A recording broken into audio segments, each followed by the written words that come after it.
नमस्कार साथियों, सूर्य नगरी यूनिक क्लॉक क्लासेस के यूट्यूब चैनल पर मैं डॉक्टर उर्मिला राठी आपका हार्दिक स्वागत अभिनंदन करती हूँ। अभी ना इन दिनों एपीओ के एग्जाम को लेकर सबसे बड़ी टेंशन चल रही है। पहला टेंशन एपीओ के एग्जाम का। टेंशन से पहले पहले तो बच्चे पूछते हैं एपीओ के फॉर्म भर गए क्या मैडम, एपीओ के फॉर्म कब आएंगे। तो भाइयों और बहनों, एपीओ के फॉर्म 6 महीने पहले ही भर गए थे, अभी कोई उसकी डेट वापस नहीं निकलेगी।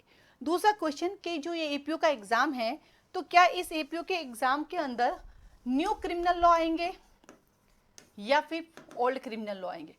अभी तक आज दिन का अपडेट तो यही है कि आपकी आईपीसी, सीआरपीसी और एविडेंस ही आएगी। चलो, ये भी आपका मैटर क्लियर। अब अगला सवाल कि मैम इसके अंदर ना जो सिलेबस प्रिस्क्राइब्ड है उसका क्या होगा। तो मैंने कई लोगों को जवाब दिया कि जो सिलेबस में है वही आएगा, क्योंकि अपने क्वेश्चन कितने आने हैं एग्जाम में, अपने जो क्वेश्चन आने एग्जाम में वो आ रहे 100 क्वेश्चन, ठीक है, जिसमें से 15 नंबर की हिंदी, 15 नंबर की इंग्लिश, 70 नंबर का लॉ ये आना है। तो 70 नंबर के लॉ के हिसाब से प्रिस्क्राइब जो सिलेबस उसी में से आएगा, ठीक है। हालांकि हमने जब एपीओ का फाउंडेशन बैच चलाया तो हमने तो प्री प्लस मेन चलाया तो पूरा ही पढ़ाया, मतलब मुश्किल से जो मुझे सिविल का लगा, जैसे कि इंडियन एविडेंस एक्ट, ठीक है, इंडियन एविडेंस एक्ट का सेक्शन 91 से लेकर के 100 तक है, ये प्योर सिविल है, तो ये एपीओ के एग्जाम में नहीं पूछेंगे, ये तो श्योर है। वो ना तो प्री के सिलेबस में प्रिस्क्राइब है ना मेन के, और ये पूछेंगे भी नहीं, ये अंडरस्टूड है, क्योंकि एपीओ का काम क्रिमिनल चीजों को देखना, सिविल को नहीं। तो हमने कई चीजें स्किप कराई, उसका रीजन ये है कि ज्ञाता नहीं बनना, भाई एक सरकारी नौकरी चाहिए, हम हर बार पूरा पढ़ने के चक्कर में नुकसान भी करते हैं अपना।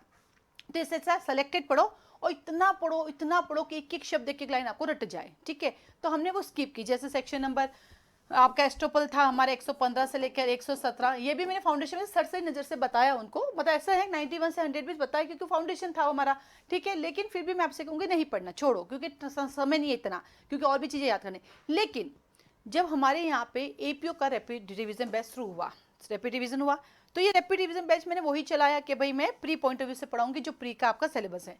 लेकिन जैसे ही मैंने सिलेबस देखा प्रोबिशन एक्ट का, तो मैं हो गई कंफ्यूज, क्योंकि प्रोबिशन का जो सिलेबस है ना, वो इस एग्जाम के लिए मुझे कहीं से भी ऑथेंटिक नहीं लगा, क्योंकि इन्होंने जो सिलेबस में दिया है, देखिए मैं सिलेबस निकालती हूँ एपीओ का सिलेबस निकाल के प्रोबिशन वाला देख के फिर मुझे थोड़ा सा चिंता हुई कि नहीं नहीं ये सिलेबस फिर तो समझ नहीं आया, कहाँ चला गया। ये लो प्रीलिमिनरी का, आपके पास भी होगा, नहीं होगा तो ले लीजिएगा मुझसे, कोई इशू नहीं है।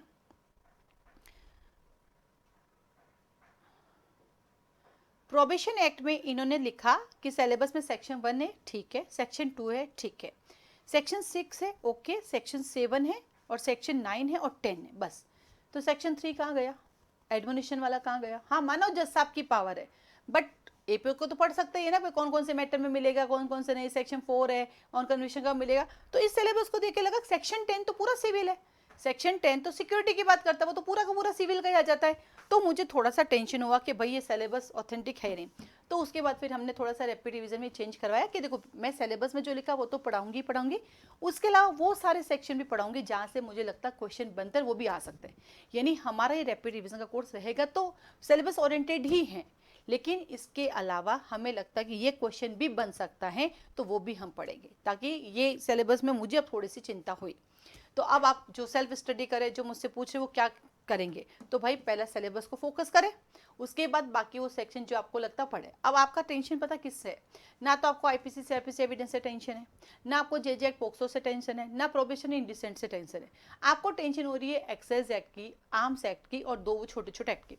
वो दो छोटे छोटे एक्ट तो पूरे कोर्स में बची आपकी आर्म्स और एक्साइज। अब वहां आपको लगता है कि मैडम क्या करें, पूरा आ गए तो सुनो, उसका सिलेबस डिफाइन सही है, वहां पे आप देखो लाइसेंस दे रहे हैं, तो जो लाइसेंस आपको ग्रांट कर रही है वो सरकार कर रही है, तो सरकार जब लाइसेंस काम कर रही है तो उसमें एपीओ का क्या लेना देना है। तो वहां पे आप उन चीजों को स्किप कर दो जो पूरा सरकार का काम है, सिविल नेचर का है, बाकी का पढ़ लो। तो हम लोग भी जो रैपिड रिवीजन पे थोड़ा सा करेक्शन रहेगा कि जो सिलेबस में उसके अलावा थोड़ा एक्स्ट्रा भी हम पढ़ाएंगे, इसलिए आप चिंता ना करें।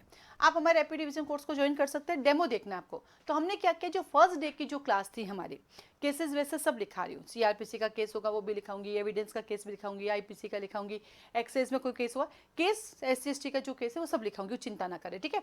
तो उसके लिए आप चाहो तो डेमो देख सकते। डेमो कैसे मिलेगा आपको रैपिड रिवीजन का, मेरे ऐप पर जाओगे, वहाँ लिखा है एपीओ डेमो, फ्री नहीं है, पूरे पैसे देने पड़ेंगे, 100 रुपये देने पड़ेंगे आपको डेमो के। ये एडजस्टेबल नहीं है, रिफंडेबल नहीं है, ठीक है। अब वहाँ से डेमो देख लो, आपको लगे हाँ ये देखो रैपिड रिवीजन का मतलब क्या है। मैं आपको कुछ नहीं कर रही हूँ, जो भी आपका कानून है उसको वापस आपको पूरा का पूरा ग्रो थ्रू करवा रही हूँ, एक एक लाइन आपको बता रही हूँ, यहाँ क्वेश्चन बन रहा है ये है, जहाँ मुझे लगता है काम का मैं रीड भी कर रही हूँ, ऐसा नहीं कि मैं रीड नहीं कर रही हूँ, आपको की पॉइंट बनवा रही हूँ, जो भी केसेस उससे रिलेटेड है वो मैं आपको करवा रही हूँ। तो वो आपको वहाँ से पता चल जाएगा कि मैं कैसे, मतलब मेन चीज़ क्या होती है कि हम पूरा रोज पढ़ते हैं, पर मेन क्वेश्चन जिस की पॉइंट से बनता है वो की पॉइंट आपको दिखाई नहीं देता है, और जब एग्जाम में आता है वो गलत होता है, फिर आपको बैरेक में दिखता है। तो हमारा इस रैपिड रिवीजन का मेन टारगेट है कि बहुत बार आपने बैरेक पढ़ लिया, इस बैरेक को शॉर्ट में कैसे पढ़े, और वो क्वेश्चन जो आपके अभी तक आपके आंखों से ओझल हो रहे हैं वो कैसे आपकी आंखों में समाहित हो सकता है, ये हमारा टारगेट रहता है। ठीक है, इस रैपिड रिवीजन के कोर्स में टेस्ट सीरीज इंक्लूड नहीं है, ये मैंने पहले भी कहा, मैं अभी भी कहती हूँ, इसमें मॉक टेस्ट सीरीज इंक्लूड नहीं है। हाँ, हम हर एक सब्जेक्ट का एक पेपर जरूर देंगे, जैसे मान लीजिए हमने प्रोबेशन किया तो प्रोबेशन का एक पेपर हम आपको देंगे, उसमें कितने क्वेश्चन हो सकते हैं, 20 भी हो सकते हैं, 25 भी हो सकते हैं, ऐसा नहीं है कि साहब हम 100 क्वेश्चन बना के देंगे, नहीं देंगे, 100 क्वेश्चन बनेंगे भी नहीं, हम देंगे भी नहीं आपको। ठीक है, हाँ एक पेपर हमको आपको देंगे जिससे आपको एक आइडिया लग जाएगा कि भाई क्या है क्या नहीं। साथ एक मॉक टेस्ट सीरीज चल रही है, वो भी इसमें इंक्लूड है, उसके अलग से, क्योंकि आपको पता है 5000 रुपीज़ ले रहे हैं और आपको पूरा लॉ कंप्लीट करा है, जिसमें 3 मेजर एक्ट है बाकी सारे माइनर है, तो कंप्लीट हो रहे हैं, तो इसमें मॉक टेस्ट सीरीज इंक्लूड नहीं, बट हाँ हर सब्जेक्ट का एक पेपर हम आपको जरूर प्रोवाइड करेंगे। तो आप वहाँ से देख सकते हैं ऑनलाइन कि आपकी डेमो कैसे है, और आपको ज्वाइन करना है तो आप मुझे कॉल मैसेज करके इसका फॉर्म ले सकते हैं, और इसकी फीस हमने 5000 रुपीज़ रखी है, वो आप पे करके ले सकते हैं। तो इसका मेन ऑब्जेक्ट जो हमारा वो ये है कि जो 6 महीने में आप नहीं पढ़े, अब वो आगे 45 दिन में पढ़ लो, क्योंकि आपके फॉर्म भरे हुए 6 महीने निकल गए और अभी तक पूरे सब्जेक्ट नहीं पढ़े, उसके अलावा और कैसे पढ़ना है क्या पढ़ना है वो क्लास में डिस्कस होता रहेगा। ठीक है, तो जो लोग सेल्फ स्टडी करें और सिलेबस को लेकर जो कन्फ्यूजन है वो हमें भी था, आप इसको क्लियर कर लीजिए और बाकी चीज़ आप देख लीजिए। ठीक है, आज के लिए धन्यवाद।